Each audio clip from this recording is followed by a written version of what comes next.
जय हिंद साथियों, आप सभी का स्वागत है एक बार फिर से आपके अपने ही YouTube channel star study centre में। इस वीडियो में हम लोग डिस्कस करेंगे बीएससी प्रथम सेमेस्टर जूलॉजी के सिलेबस का। तो चलिए स्टार्ट करते हैं। जैसा कि आप सभी लोग यहाँ देख पा रहे हैं कि ईयर कौन सा हमारा होने वाला है, फर्स्ट होने वाला है, और सेमेस्टर कौन सा होने वाला है, यह भी फर्स्ट होने वाला है। आप सभी को पता है जब से उत्तर प्रदेश में हायर एजुकेशन में एनईपी 2020 लागू हो गई है, तब से क्या हो गया है, बीए बीएससी बीकॉम हमारा किस में आ गया है, सेमेस्टर में आ गया है। तो इस वीडियो में बीएससी फर्स्ट सेमेस्टर जूलॉजी के सिलेबस के बारे में बताएंगे। इसका देखिए कोर्स टाइटल क्या है, साइटोलॉजी, जेनेटिक्स एंड इम्यूनोलॉजी।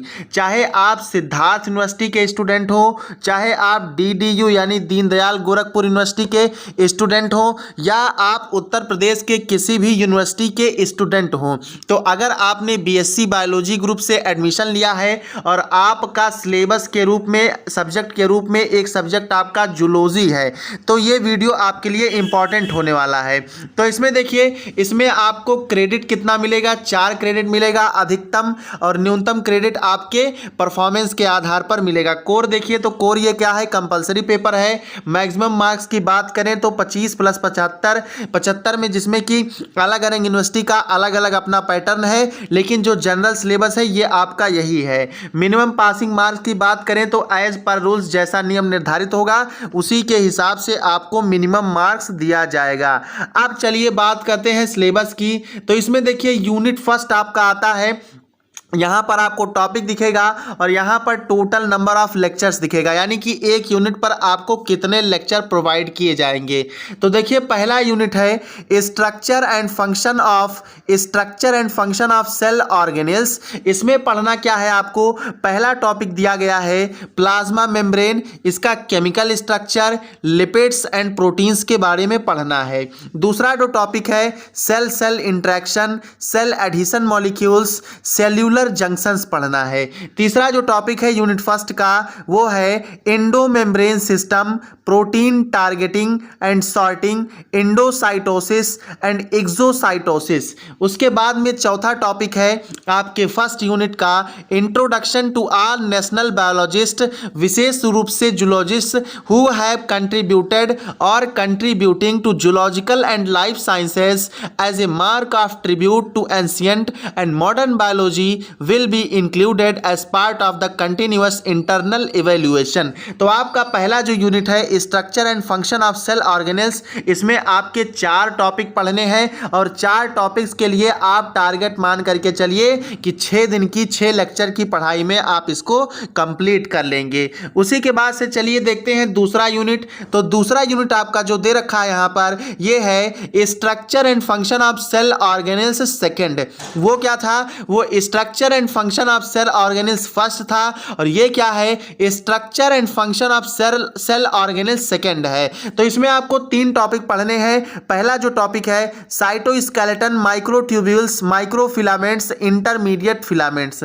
ठीक है, अब आप कहेंगे कि ये सारे कई टॉपिक हो गए, तो ये सारे कई टॉपिक नहीं है, एक ही टॉपिक है। साइटोस्केलेटन आपका पहला टॉपिक है, इसी के अंदर आपका माइक्रोट्यूब्यूल आएगा, इसी के अंदर आपका माइक्रोफिलामेंट्स आएगा, और इसी के अंदर यानी इसी साइटोस्केलेटन के अंदर आपका इंटरमीडिएट फिलामेंट्स आने वाला है। उसके बाद में दूसरा टॉपिक जो आप पढ़ेंगे, इसमें माइटोकॉन्ड्रिया पढ़ेंगे, यानी सूत्रकणिका पढ़ेंगे। तो माइटोकॉन्ड्रिया का स्ट्रक्चर और इसमें होने वाले ऑक्सीडेटिव फास्फोराइलेशन को आपको पढ़ना है। तीसरा टॉपिक देखिएगा peroxisome and ribosome, structure and function, यानी कि पैराक्सीसोम का स्ट्रक्चर और पैराक्सीसोम का फंक्शन, इसी के साथ साथ राइबोसोम का स्ट्रक्चर और राइबोसोम का फंक्शन पढ़ना है। इसके लिए आपको 6 लेक्चर प्रोवाइड किए जाएंगे। तीसरा यूनिट दिया गया है न्यूक्लियस एंड क्रोमैटिन स्ट्रक्चर। इसमें 4 टॉपिक्स हैं। पहला टॉपिक है structure and function of nucleus in eukaryotes. ध्यान से सुनिएगा, आपको structure and function of nucleus पढ़ना है, किसका, सिर्फ और सिर्फ यूकैरियोटिक का पढ़ना है, ससीम केंद्रकीय का पढ़ना है, यानी ऐसे जीवधारी या ऐसी कोशिकाएं जिनमें एक पूर्ण रूप से विकसित केंद्रक पाया जाता है। यू का मतलब क्या होता है, वेल डेवलप्ड डेवलप्ड, और कैरियन का मतलब क्या होता है, केंद्रक होता है। तो यहाँ पर ज़्यादा डीप में नहीं जाएंगे, यहाँ पर आपको क्या पढ़ना है, structure and function of nucleus in eukaryotes. सिर्फ आपको यूकैरियोट्स का पढ़ना है, प्रोकैरियोट्स का आपको छोड़ देना है। दूसरा जो टॉपिक आता है साथियों, ये है आप सभी का chemical structure and base composition of DNA and RNA. DNA आप सभी लोग जानते हैं डीऑक्सीराइबोन्यूक्लिक एसिड, एंड आरएनए आप सभी लोग जानते हैं राइबोन्यूक्लिक एसिड। तो डीएनए और आरएनए का chemical structure and base composition पढ़ना है। तीसरा टॉपिक है डीएनए सुपर कॉइलिंग, या तीसरा पॉइंट कह सकते हैं। तो तीसरे पॉइंट का जो सिलेबस है थर्ड यूनिट का, DNA super coiling, chromatin organisation, structure of chromosomes. उसके बाद में जो चौथा है point, types of DNA and RNA. DNA कितने प्रकार का होता है, A DNA, B DNA, Z DNA आदि क्या होते हैं। आरएनए में आपका टीआरएनए, एमआरएनए, आरआरएनए, ये सब क्या होते हैं, इसके बारे में आपको यहाँ पढ़ना है यूनिट थर्ड के चौथे पॉइंट के हिसाब से, types of DNA and RNA. अब देखिए यूनिट थर्ड थोड़ा सा आपका लंबा है, इसलिए आपको यहाँ पर 8 लेक्चर प्रोवाइड किए जाएंगे। चलिए भाई साहब, अब आते हैं चौथे यूनिट पर। तो चौथा यूनिट आप सभी लोग देख रहे हैं, इस यूनिट का नाम क्या है, cell cycle, cell division and cell signalling. ठीक है, ये भी यूनिट थोड़ा सा आपके लिए बड़ा होगा। इसके अंतर्गत पहला जो पॉइंट है क्या पढ़ना है, सेल डिवीजन पढ़ना है, कोशिका विभाजन पढ़ना है। अब सेल डिवीजन में आप लोग पढ़ेंगे क्या, सेल डिवीजन के अंतर्गत पहला आप पढ़ेंगे माइटोसिस, और दूसरा क्या पढ़ेंगे आप लोग, मियासिस पढ़ेंगे। ठीक है, तो माइटोसिस एंड मियोसिस पढ़ना है। सेकेंड टॉपिक है cell cycle and its regulation, उसके बाद से आपको एपोप्टोसिस पढ़ना है। अगला देखिएगा, signal transduction, intracellular signalling and cell surface receptors via G protein linked receptors, JAK STAT pathway, ये सारे टॉपिक्स आपको पढ़ना है चौथे पॉइंट के अंतर्गत। और इसके लिए आपको मिलते हैं 8 लेक्चर। 8 लेक्चर आपको इस पे प्रोवाइड किया जाएगा। चलिए पांचवा यूनिट आता है आपका, चिर परिचित यूनिट है। आप लोग इसे क्लास 9th से ही, लगभग 8th से ही पढ़ते आ रहे हैं थोड़ा बहुत, लेकिन अब चूंकि ये बीएससी है तो थोड़ा सा डीप में पढ़ेंगे। इसमें देखिए जो पांचवा यूनिट क्या है, मेंडलिज्म एंड सेक्स डिटर्मिनेशन। मेंडलवाद और लिंग निर्धारण जो है यह आपका पांचवा यूनिट है। तो पहला जो दिया गया है टॉपिक, पहले पॉइंट के अंतर्गत क्या है, बेसिक प्रिंसिपल्स ऑफ हेरिडिटी। तो बेसिक प्रिंसिपल्स ऑफ हेरिडिटी के अंतर्गत क्या पढ़ेंगे आप, मेंडल के लॉ पढ़ेंगे। मेंडल के कितने लॉ है, लॉ ऑफ डोमिनेंस क्या है, लॉ ऑफ इंडिपेंडेंट असॉर्टमेंट क्या है, लॉ ऑफ सेग्रीगेशन क्या है, ये सारे लॉज आप पढ़ेंगे मेंडल्स लॉज के अंतर्गत। उसके बाद देखिए अलग से आपको पढ़ना है monohybrid and dihybrid crosses को। ठीक है, दूसरा टॉपिक देखिए इसमें क्या है, कंप्लीट एंड इनकम्प्लीट डोमिनेंस, पूर्ण और अपूर्ण प्रभाविता। अगला टॉपिक देखिएगा पेनिट्रेंस एंड एक्सप्रेसिविटी। उसके बाद दिया गया है genic sex determining system, environmental sex determination, sex determination in Drosophila, इसकी एक स्पीसीज होती है मेलानोगैस्टर। ठीक है, उसके बाद देखिए सेक्स डिटर्मिनेशन इन ह्यूमंस, मानव में लिंग निर्धारण। उसके बाद में अगला टॉपिक है sex linked characteristics and doses compensation, DC पढ़ना है आपको। तो इसके लिए भी आपको कितने लेक्चर प्रोवाइड होंगे, 8 लेक्चर प्रोवाइड होंगे। अब आपने बीएससी में एडमिशन लिया है तो आपको यहाँ पर मेहनत करने की आवश्यकता है। वीडियो में बने रहिएगा एंड तक, आपको एंड में एक अच्छी बात बताने वाले हैं। चलिए आप देखिए छठवां आपका जो है, छठवां यूनिट है, ये क्या है, extensions of Mendelism, genes and environment. इसमें देखिए सब टॉपिक्स दिए गए हैं। तो देखिए पहला है extensions of Mendelism, multiple allelism और जीन इंटरेक्शन। अगला देखिए the interaction between sex and heredity, sex influenced and sex limited characteristics.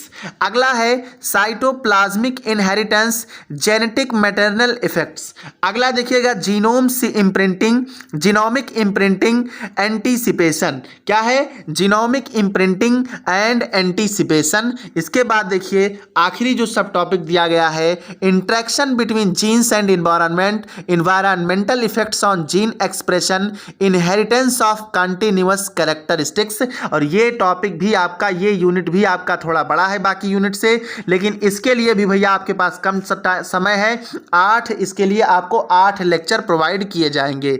चलिए आते हैं 7वें यूनिट पर। 7वां यूनिट क्या कह रहा है? 7वां यूनिट का जो नाम है ये है human chromosomes and pattern of inheritance, जिसमें सबसे पहले आपको पढ़ना है ह्यूमन कैरियोटाइप पढ़ना है। अगला जो पढ़ना है chromosomal anomalies, structure and numerical aberrations with examples. क्या? Structural and numerical aberrations with examples. इसके बाद देखिए इंपॉर्टेंट टॉपिक और इंटरेस्टिंग टॉपिक कौन सा है? Pedigree analysis. अगला देखिएगा pattern of inheritance, autosomal dominant, autosomal recessive, X linked recessive and X linked dominant characters को आपको पढ़ना है, डिजीज जो कि आदि होती है पढ़ना है। और ये टॉपिक, ये जो यूनिट है इसके लिए भी आपको 8 लेक्चर्स प्रोवाइड किए जाएंगे आपके कॉलेज में। ठीक है, आप मेहनत, आपके मेहनत के ऊपर है, आप पढ़िए। तो 8 यूनिट है, आप लोग 16 दिन ले लीजिए, 32 दिन ले लीजिए, 2 महीने ले लीजिए, 3 महीने ले लीजिए। आपका एग्ज़ाम जो है 6 महीने पर होता है, लेकिन ऐसा एक्चुअल में होता नहीं है। एग्ज़ाम आपका ज़्यादा से ज़्यादा 3 से चौथे महीने में हो जाता है, यह आप सभी को पता है। आप देखिए 8वां यूनिट है और ये लास्ट यूनिट है, यानी कि बीएससी जूलॉजी के प्रथम सेमेस्टर में जो आपका सिलेबस है ये टोटल 8 यूनिट्स में डिवाइड है, और उसका हम 8वां यूनिट पर चर्चा करने जा रहे हैं। क्या है नाम? Immune system and it's components. क्या है? पहला पढ़ना है historical perspectives of immunology, इनेट and adaptive immunity, structure and functions of different classes of immunoglobins, जिसको शॉर्ट फॉर्म में आईजी कहते हैं। तो ये कई प्रकार का IgA, IgE, IgG, IgD, IgM कई तरह का होता है। ठीक है, लगभग 5 क्लासेस का होता है। तो इसमें क्या पढ़ेंगे आप? Historical perspective of immunology, इनेट and adaptive immunity, structure and functions of different classes of immunoglobins. और पढ़ना क्या है? विभिन्न क्लासेस पढ़ना है हाइपर सेंसिटिविटी के। ठीक है, देखिए भाई थोड़ा सा स्पीड है, तो थोड़ा सा अगर ये अदर वर्ड जो है मिस हो जाए तो आप लोग इसे माइंड नहीं करेंगे, क्योंकि स्पीड में हम ज़्यादा थोड़ा स्लो बोलने की कोशिश करेंगे। चलिए अगला जो सब टॉपिक पढ़ेंगे उसमें आप पढ़ेंगे इम्यून सिस्टम, जिसमें क्या पढ़ेंगे? Innate and adaptive immunity, clonal selection, complement system, ये आप पढ़ेंगे। उसके बाद देखिए humoral immunity and cell mediated immunity, जिसको शॉर्ट फॉर्म में आप लोग क्या कहते हैं? CMI कहते हैं। अगला देखिए immunoglobin and T cell receptor genes, organization of IG, genic loci, molecular mechanism of generation of antibody diversity. और अगला जो आपका लास्ट बचता है वो है HLA complex organization, class first and class second HLA molecules, expression of HLA genes, ये सारा कुछ आपको पढ़ना है। आई होप आपको ये सारा सिलेबस समझ में आ गया होगा। तो भाई अगर आप सभी लोग चाहते हैं कि इम्पॉर्टेंट टॉपिक्स, इसमें सबसे पहले मैं आपको बता दूं कि मैंने जब इसका एग्ज़ाम दिया था, पेपर दिया था जूलॉजी का, तो आप लोग जानते हैं क्रेडिट 10 होता है। ठीक है, 10 क्रेडिट होता है ना भैया, 10 क्रेडिट होते हैं, और 10 में से मुझे जूलॉजी में 9 क्रेडिट प्राप्त हुआ था। अब आप मार्क्स का अंदाज़ा इसी क्रेडिट से लगा सकते हैं। तो अपना जो एक्सपीरियंस है वो मैं इसी चैनल के थ्रू शेयर करने वाला हूँ, एक्सपीरियंस जो भी है भाई साहब। तो आप सभी को क्या करना है? चैनल को सिर्फ सब्सक्राइब करके बेल आइकॉन को ऑल पर प्रेस कर लेना है। जो भी इम्पॉर्टेंट टॉपिक्स होंगी जो कि बताया जाए यहाँ से, और आपके एंट्रेंस एग्ज़ाम में बिल्कुल मिल जाए, ठीक है, मिल जाए, तो आप याद करके क्या करिए? लिखाइए, आपके लिए हेल्पफुल हो। तो जो इम्पॉर्टेंट टॉपिक्स होगी उसके लिए आप चैनल को तुरंत का तुरंत सब्सक्राइब कर लीजिए। चलिए, यदि आप इसी प्रकार से बॉटनी का सिलेबस और भैया केमिस्ट्री का सिलेबस चाहते हैं तो कमेंट करके ज़रूर बताइएगा।